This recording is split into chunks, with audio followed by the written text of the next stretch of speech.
السلام علیکم بچوں، ہم پڑھیں گے جماعت تیسری کا اردو بچوں، جس میں ہم نے سبق پڑھا ہے سبق نمبر 14 حضرت علی رضی اللہ تعالیٰ عنہ۔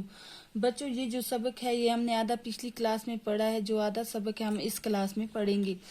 جب آپ صلی اللہ علیہ وسلم کہہ چکے تو مہمانوں سے پوچھا، اس باری کام میں کون میرا ساتھی بنے گا؟ آپ صلی اللہ علیہ وسلم نے جب یہ سب کچھ کہہ چکے تھے تو مہمانوں سے پوچھے، اس باری کام میں، اس جو بڑا کام ہے، اس کام میں کون میرا ساتھی بنے گا؟ دعوت میں خاندان کے سب لوگ بلائے گئے تھے۔ دعوت میں جو تھے خاندان کے سب لوگ بلائے گئے تھے۔ جوان بوڑھے چھوٹے بڑے سب شریک تھے، جو بڑے جوان بوڑھے سب شریک تھے۔ یہ سن کر سب خاموش رہے۔ بچوں یہ سن کر سب کیا ہوئے؟ خاموش رہے۔ اس باری کام میں ہاتھ بٹانے کی کسی نے ہمت نہ کی۔ بچوں اس باری کام میں ہاتھ بٹانے کی، ان کا ساتھ دینے کی کسی نے ہمت نہیں کی۔ یہ خاموشی دیکھ کر ان صاحبزادے سے نہ رہا گیا۔ بچوں جو یہ حضرت علی رضی اللہ تعالیٰ عنہ تھے تو یہ خاموشی دیکھ کر ان سے نہ رہا گیا۔ انہوں نے سوچا، کیا حق اتنی کم قیمت چیز ہے کہ اس کی پکار سنتے ہی لوگوں کو سانپ سونکھ جائے؟ بچوں کیا یہ حق کی بات یا حق کی بات اتنی کم قیمت چیز ہے کہ اس کی پکار سنتے ہی لوگوں کو سانپ سونکھ جائے کہ خاموش ہو جائیں؟ پکارنے والے نے کبھی جھوٹ نہیں بولا۔ بچوں پکارنے والا جو ہے وہ کبھی حضور پاک صلی اللہ علیہ وسلم نے اس نے کبھی جھوٹ نہیں بولا۔ آج اتنا بڑا جھوٹ کیوں بولیں گے؟ آج وہ اتنا بڑا جھوٹ کیوں بولیں گے؟ ان کی زندگی بے داغ ہے۔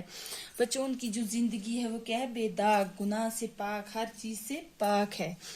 کبھی برا کام نہیں کرتے، کبھی وہ برا کام نہیں کرتے۔ پھر یہ لوگ چپ کیوں ہیں؟ پھر یہ حضرت علی رضی اللہ تعالیٰ عنہ سوچنے کہ پھر یہ لوگ چپ کیوں ہیں؟ ان کی پکار پر کان کیوں نہیں دھرتے؟ یہ جو لوگ ہیں ان کی پکار کیوں نہیں سنتے؟ حق کا ساتھ دینے کے لیے تیار کیوں نہیں ہوتے؟ جو حق کا ساتھ ہے یہ دینے کے لیے تیار کیوں نہیں ہوتے؟ کیا میں بھی چپ رہوں؟ وہ سوچ رہا ہے کہ میں بھی چپ رہوں اس لیے کہ میرے والد چپ ہیں، اس لیے کہ اس کے والد بھی چپ ہیں۔ بڑے بوڑھے اور عرب کے سردار چپ ہیں؟ نہیں، ہرگز نہیں، میں چپ نہیں رہ سکتا۔ وہ کیا کہہ رہے ہیں؟ یہ سب چپ ہیں لیکن میں چپ نہیں رہ سکتا، میں ہاتھ پر ہاتھ دھرے ہرگز نہیں بیٹھ سکتا۔ وہ کیا کہہ رہے ہیں کہ میں ہاتھ پر ہاتھ دھرے ہرگز نہیں بیٹھ سکتا، میں حق کا ساتھ دوں گا۔ انہوں نے کیا کہا کہ میں حق کا ساتھ دوں گا۔ دبلا پتلا ہوں تو کیا ہوا؟ بولنے لگا، چھوٹا اور پتلا ہوں تو کیا ہوا؟ میں کیوں سوچوں کہ تنہا مجھ سے کیا ہوگا؟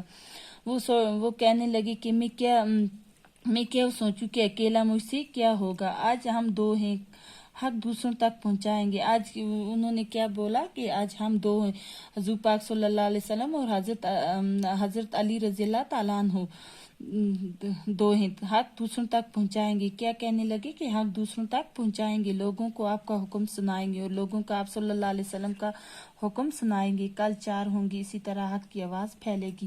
جب ہم کل 4 ہوں گے، کیا بولنے لگا؟ کل 4 ہوں گی، اس طرح حق کی آواز پھیلے گی۔ بچوں یہ جو سبق ہے بس ادھر ہی تک کافی ہے، باقی کا جو سبق ہے وہ نیکسٹ کلاس میں پڑھیں گے۔ اللہ حافظ۔